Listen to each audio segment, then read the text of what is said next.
Good morning, good evening, good afternoon, depending on where you're joining us in the world. Welcome to our next Nano Explorations talk.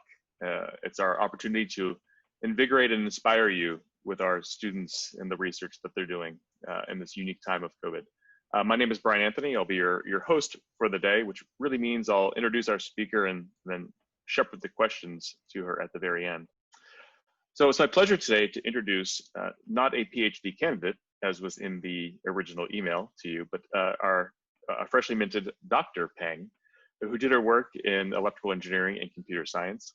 And today we'll be sharing her work on dynamically programmable services for high-speed spatial light modulation. They're really looking at how you control light at the surface level for a wide range of different applications. So with Dr. Peng taking over control here, I thank everybody for your attendance, and we look forward to hearing what you have to say. Thank you very much, Brian, for the kind introduction. And hello, everyone. My name is Cheng, and I'm a recent graduate from Professor Dirk England's group here at EECS at MIT. And I'm very excited to be here today to share some of the work we did in the past few years surrounding the theme of dynamically programming surfaces for high-speed spatial light modulation. And I'll start by first defining what the dynamically programmable surface is and why we need it for optical modulation. So if we have a surface, here I'm showing a uniform surface with unpatterned surface, and let's suppose a beam of light is passing through the surface. Typically, the beam will undergo a change of direction after the surface, and the angle of the change is dependent on the refractive index of the two media before and after this surface. Now, if this uniform surface is replaced with a patterned surface, then we can, by carefully designing the surface pattern, design the outgoing light. And here I'm showing that the light is, instead of going in that direction, in the original direction, steers to a different direction. And this type of light control in the space is called the spatial control of light. For the spatial control, we can not only just steer the direction of the light, we can also form an arbitrary pattern behind the surface by assigning an arbitrary pattern to the surface by patterning the surface. And this is a different type of spatial control of light. And in addition to spatial control of light, suppose the surface can also be dynamically modulated so that the pattern can change in time, then we can change the outgoing light in time as well. Taking the previous example of this steered light as an example, then this beam can be dynamically steered if its external control can change the surface pattern. And this type of light control in time is called the temporal control of light. And such a device with a two-dimensional array of pixels with individual settings for each pixel that can perform spatial and temporal control of light is called a spatial light modulator, or SLM. SLMs are a centerpiece of many optical technologies. The simple picture might have already reminded you of a display panel or a projector, like this projector here. But SLMs actually have many other applications as well. For example, in autonomous driving, a LiDAR system sends out scanning laser beams to map the surrounding environment of a vehicle. And this beam scanning device is essentially an SLM. And in high-speed communications, off-chip interconnects between these chips are nowadays implemented with electronics. And they can be replaced with optical components to reduce the power cost over longer distances. And in optical information processing, SLMs can be used to encode information, perform, for example, spatial Fourier transforms. And this picture here shows an architecture for a recently proposed optical neural network implementation with SLMs. In imaging applications, SLMs can be used to image through scattering media such as animal tissues. And in some cases, we can even do that to achieve image resolution, even below the diffraction limit. And SLMs can also be used to create arrays of optical trapping potentials and manipulate the location of biological tissues for individual atoms. And this is actually an enabling technology for some fast developing large-scale quantum computing technologies based on large-scale atom arrays. So all of these technologies can benefit having a SLM, and it would be even better if the SLM can operate at a faster speed. So take optical communication and display as two examples. In data communications, the bandwidth nowadays for longer distances of data communication is limited for electronic components due to their increasing power consumption at longer distances. Free space optics has the advantage of lower loss at the longer distances, but the bandwidth for current electro-optic modulators are low. So if there is a spatial-like modulator with a large channel count and high channel bandwidth, then the total bandwidth for optical communications can be improved to overcome this bottleneck.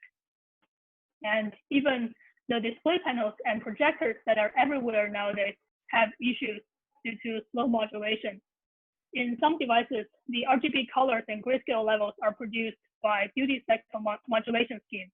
So in this scheme, if the frame rate is not fast enough, then a transition from the bright to dark pixels can produce the so-called rainbow effect, which is an artifact that we would not want to have. And the higher frame rate can eliminate this artifact. And not only in technologies, faster SLMs can also enable new phenomena in fundamental physics as well. So in addition to these beam steering or pattern forming, pattern synthesis, as we saw earlier, if the modulation frequency of this spatial-like modulator is fast and it's closer to the optical carrier frequency, then new electro-optic physics such as Doppler effects or non-reciprocity can be observed. And all of these applications show that high-speed SLMs can present us with many opportunities for pushing both the technological and scientific limits. So why are there no high-speed SLMs today?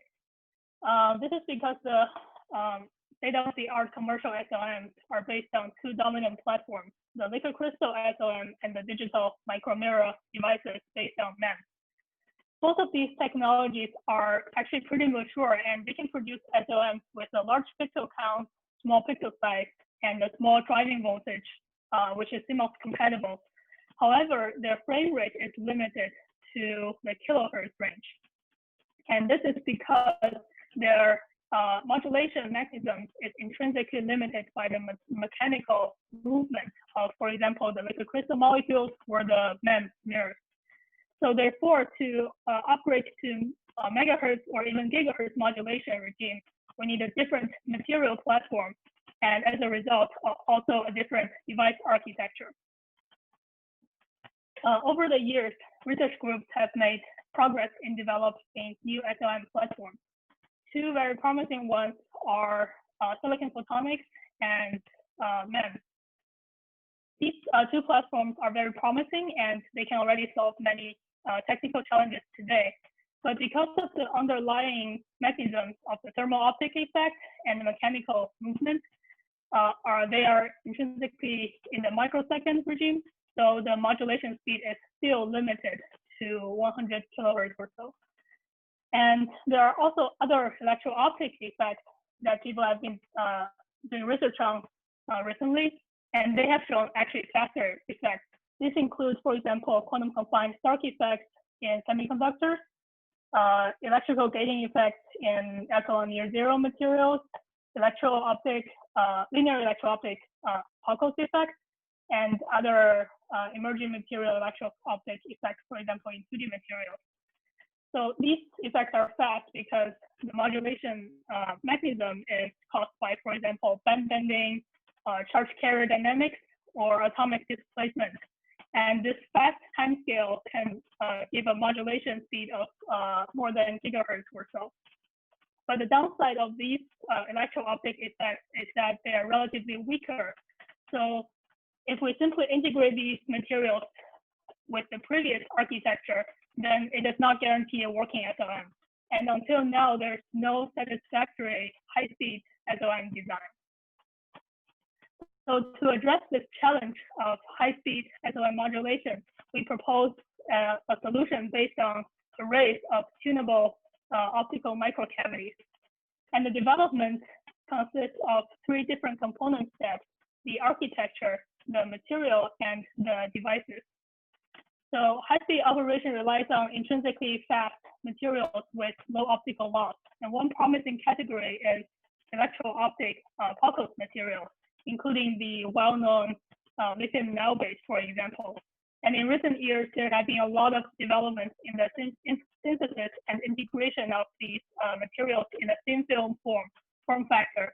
And there are also demonstrations of electro-optic modulators that are very important and promising steps. So our efforts focus more on the architectural and the device components. And we basically, given these fast but weak modulation materials, our goal is actually to design architecture and devices that can enhance the weak modulation effect and engineer the light matter interaction with these proposed geometries.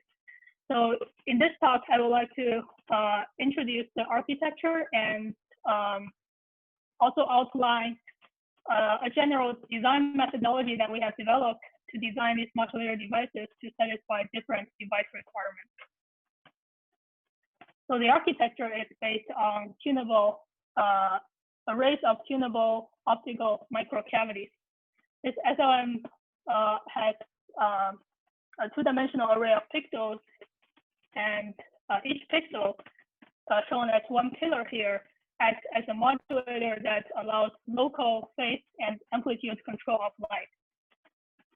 And light incident on this 2-dimensional surface can be reflected with a modulated wavefront.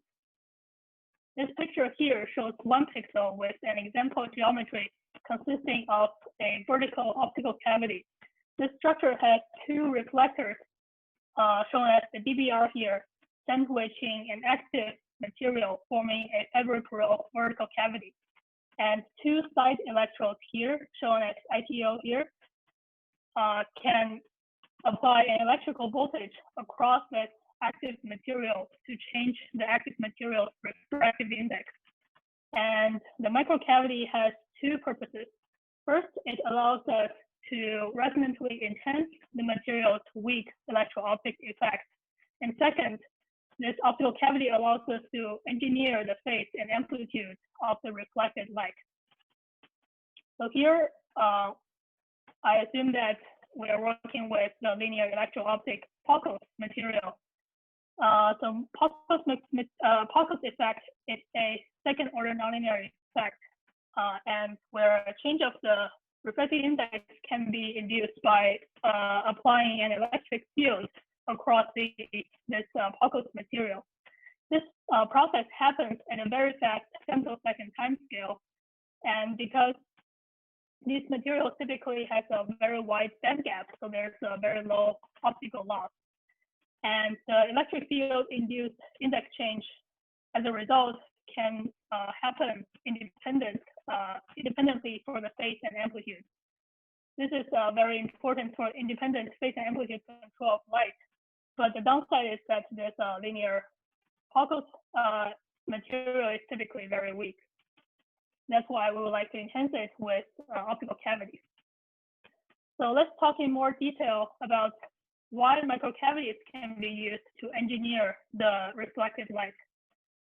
Microcavities have resonant modes, shown as A here, which can be coupled but also separated from the free space modes, which are shown as S- and S+ here, representing the incoming and outgoing free space modes. So the cavity mode has a decay constant represented by tau 0 here, showing that light can decay to the surrounding environment. And this tau E here is the coupling constant with the outgoing and incoming free space light, showing that it is coupled to the free space mode.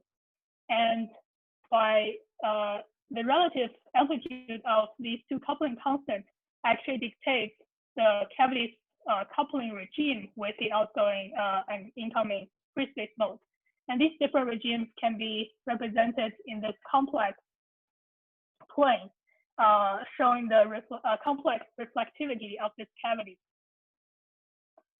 So the different coupling regimes actually are represented by different circles here. And the different regimes, as indicated here, is dictated by the relative amplitude of these two constants.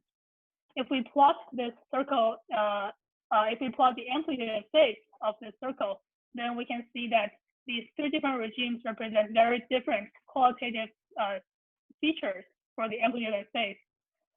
And for example, if we are in the overcoupled regime, where tau 0 is much larger than tau e, meaning that the intrinsic decay rate of the cavity is much smaller than the coupling rate with the free space mode, then we're in the overcoupled regime.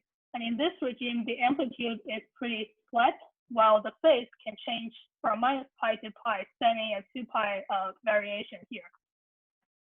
And this can be understood intuitively by considering that basically this is saying light is coming into the cavity very fast while decaying away from the cavity very slowly. And that's why light is basically completely reflected back to the free space. And in a different coupling regime, for example, in this critically coupled regime, these two coupling constants are very similar. And in this case, light goes into the cavity, is decayed away at the same rate.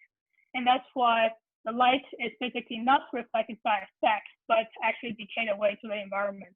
And that's why the amplitude here shows this very dramatic change in the spectrum. So these different coupling regimes actually allows us to engineer the reflectivity spectrum of the cavity, and this allows us to control the light as desired. So as an example, I will talk about the design of a phase-only modulator, which is important for applications such as beamforming or pattern synthesis. So a phase-only modulator means that we would like the phase to vary very dramatically across 2pi, while keeping the amplitude to be relatively constant. And looking at these three curves, this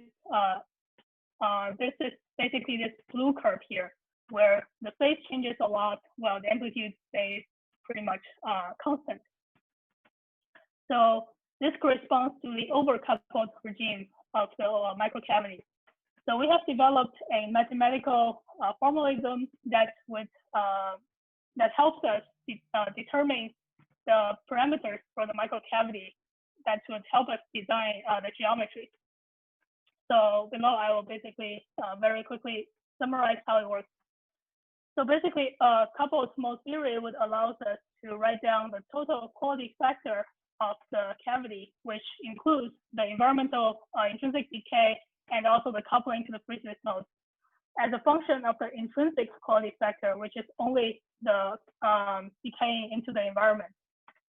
And we can write down this equation that relates the total quality factor with intrinsic factor by this parameter called R0, which represents the reflectivity on resonance.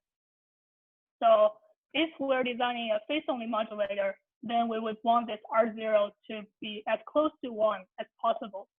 And this would essentially give us the upper bound for the total quality factor Q as a function of this R0 parameter.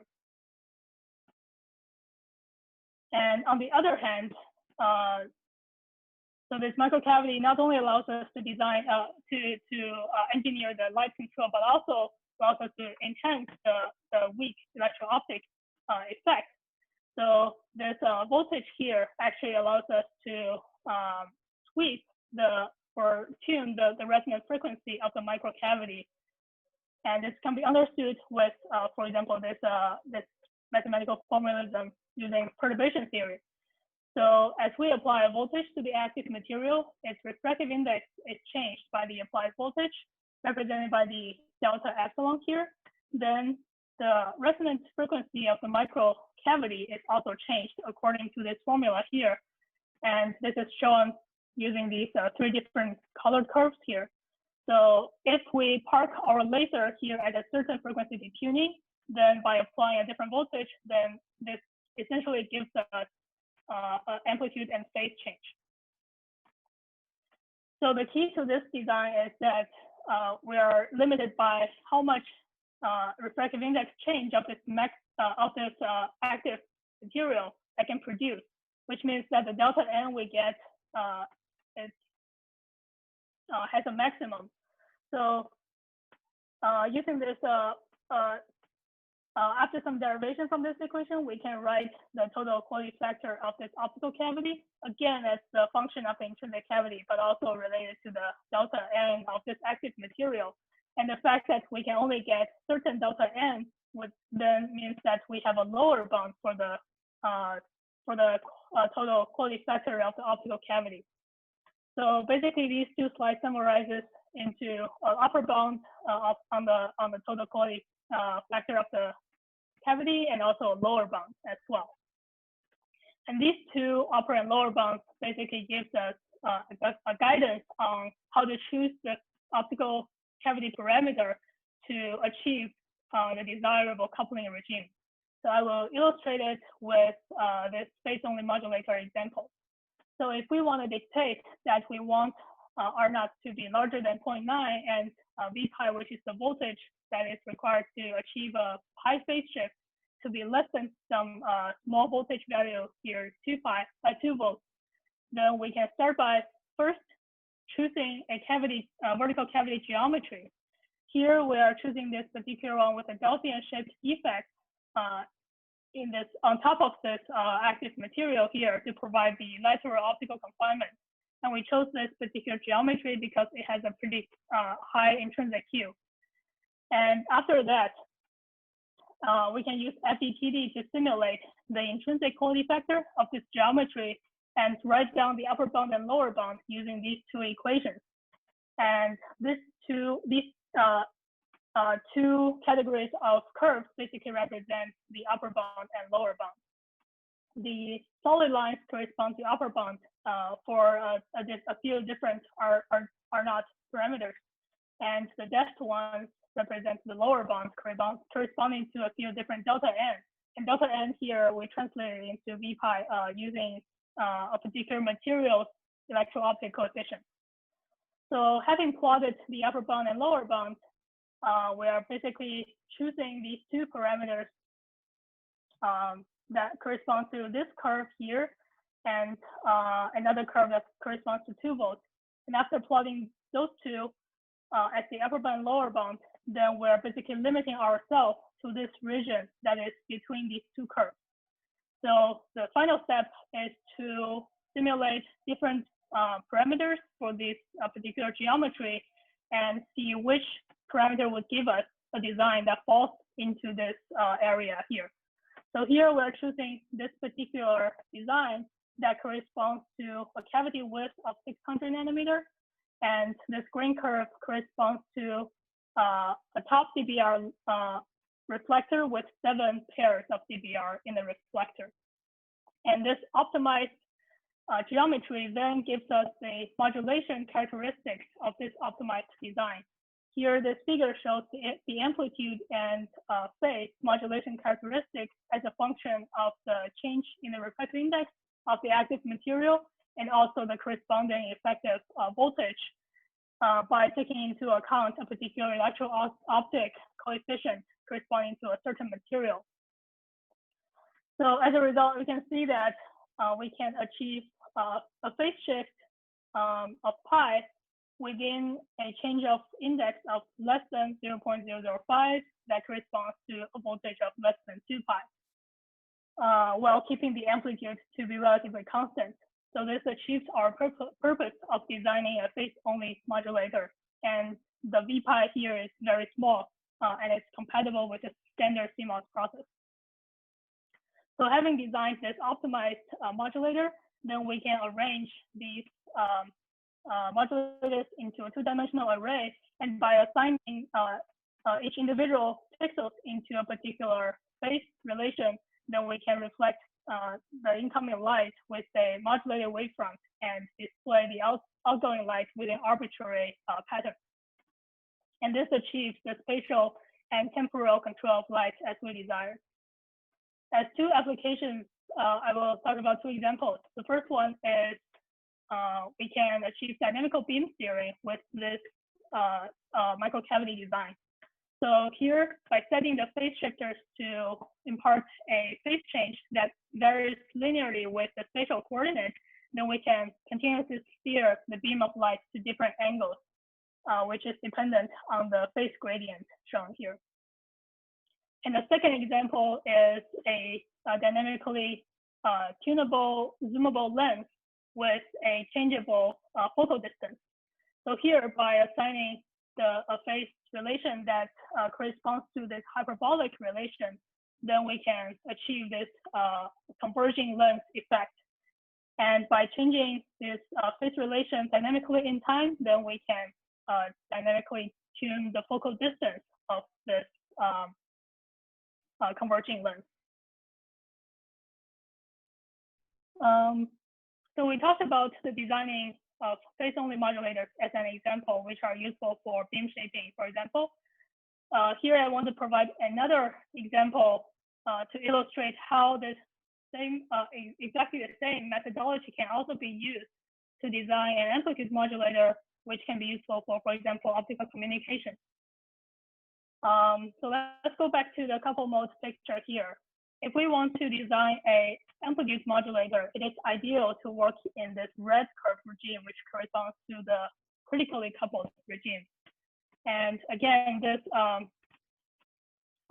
numerical design wise, this basically corresponds to an R0 that gets as close to 0 as possible. So again, using the same general methodology with the upper bound and lower bound dictated by these two equations, we choose these two different parameters with R0 close to 0 and V pi, again, smaller than a certain very small voltage value. So again, by plotting the upper bound and lower bound and choosing these two particular values, we limit ourselves to this new area, which our design should fall into. And again, by designing, by assigning different parameters to this cavity geometry and doing FDTD simulations, then we are able to choose one point which is as close to this overcoupled regime as possible. And this optimized geometry has given us this modulation characteristics for an amplitude modulation.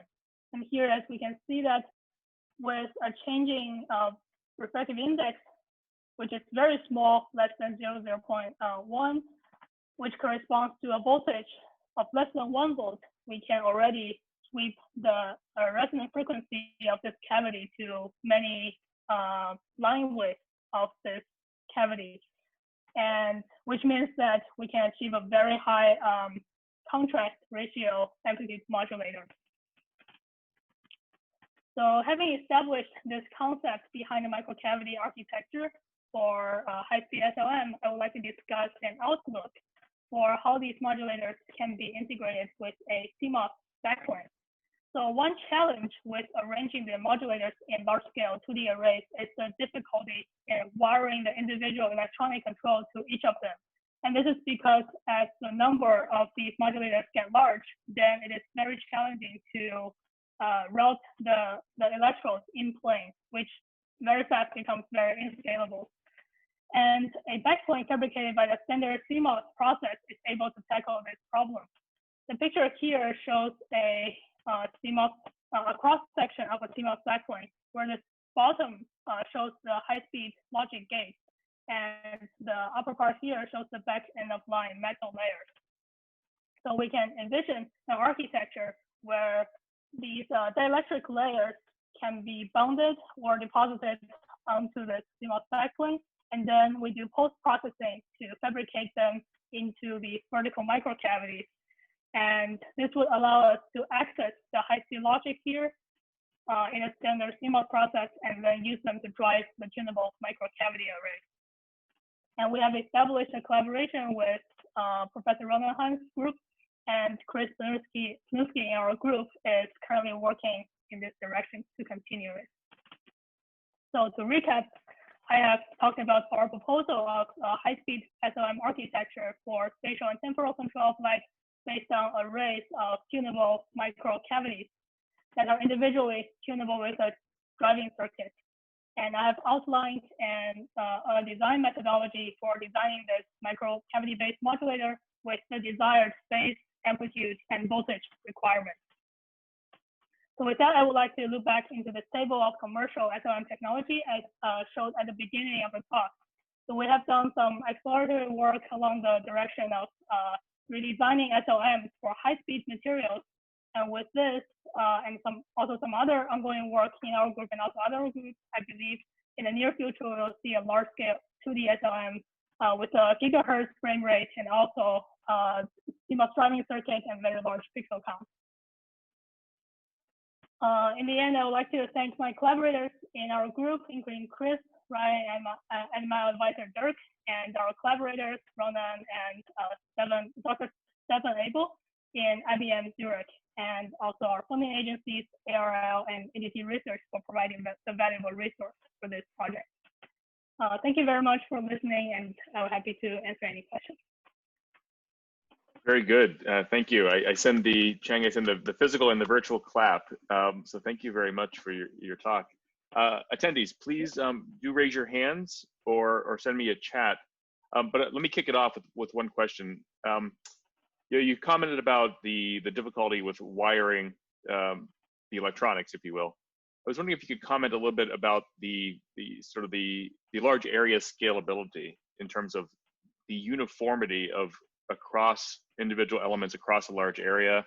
What's your expectation there, and do you have issues associated with calibration and or crosstalk?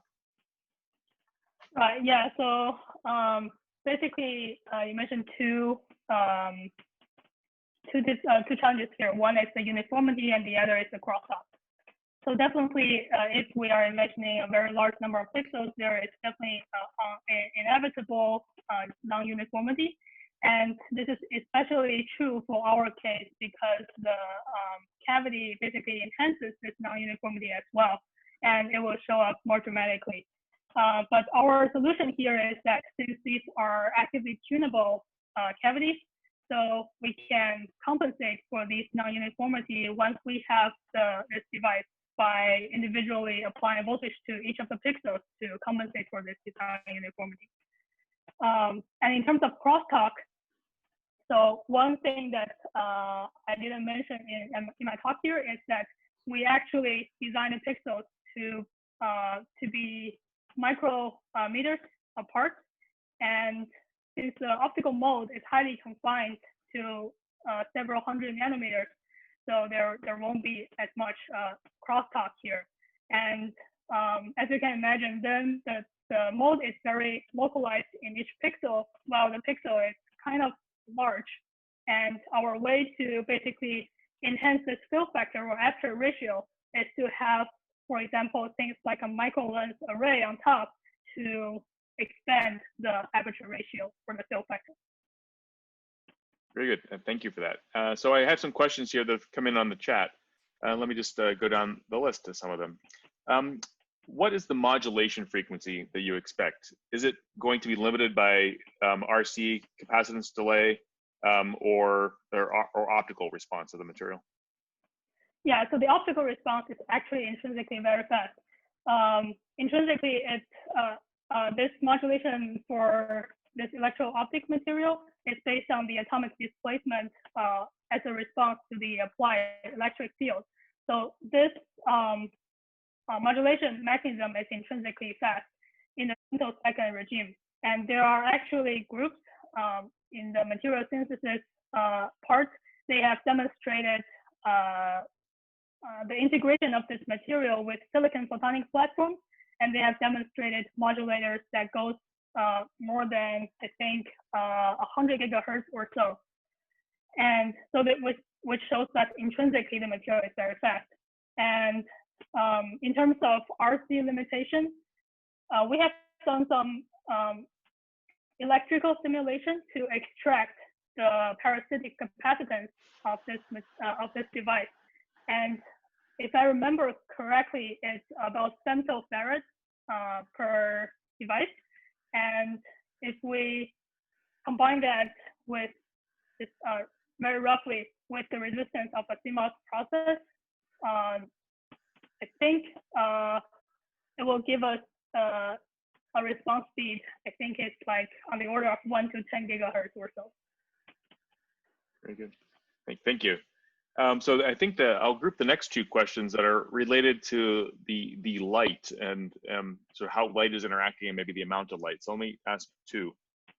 First question is, why do you need to use a transparent material like ITO for the electrodes? Is the incoming light or outgoing light passing through the electrodes? And then the secondary question there is, what is the light throughput? If you're shining 100 photons, how many are going through and how many are getting steered to the direction that you want? Yeah, so these are very important questions. So first one for the ITO, it doesn't have to be a transparent electrode actually. So let me go back to this picture that I'm showing here. So here I'm already not using ITO for the side contact. I'm already like doing something like a metal to act as the side contact. And the reason why we can use lossy material as a contact is that, as I mentioned earlier, the optical mode is very confined in the vertical cavity. And this optical confinement is done by the Gaussian defect optical design that I showed earlier in the slide. And the result is that the optical mode is not interacting with the side contact at all. And yeah, so we can use, for example, metal as well. And the second question is the throughput of the light for this modulator. So this actually depends on a lot of factors. The material itself is very important because any material, any light that's lost in the material is basically not recovered at all. So that's why we choose this linear electro-optic Pockels material because of its wide band gap and low optical loss. And another important factor in the throughput is the diffraction efficiency of this design. And the diffraction efficiency actually is very importantly related to the fill factor of each pixel, which is defined as the optical mode area divided by the total pixel area. And so if we have a low fill factor, that would then basically means that light can be diffracted into many different orders of diffraction. And if we are only interested in the main diffraction order, then the diffraction efficiency can be very low. And the solution to that problem is then to expand the fill factor so that this optical mode can span the entire pixel. And that's why earlier I mentioned that our plan to resolve this difficulty is to have something like a micro lens array on top so that this small optical mode can then be expanded to fill the entire pixel. And as a result of that, the diffraction efficiency can be increased. Very good, thank you. Yeah, so I haven't done a very accurate calculation of every factor altogether, but those are the things that we are planning to do to increase the efficiency. Very good. So that's going to lead me to my, I think, last question for you. There were a couple that were sent to me in terms of, how far away are we from scale up and manufacture? Is it a 1 year, 5 year horizon? What's the timeline look like then? So actually, our lab mate, for example, Chris shown here, he is already working with several material groups and commercial companies, and also definitely Professor Ronan here to work on this scalable architecture. And our current status is to basically demonstrate this proof of concept with, for example, only a few cavities. And then with the CMOS backplane, we can scale it up. I would think that this can be done in a time frame of 2 or 3 years. Very good. Thank you for your talk again, Dr. Peng. As for people that joined late, I made sure everybody knew that she's no longer a candidate for the doctorate, but she is a doctor now.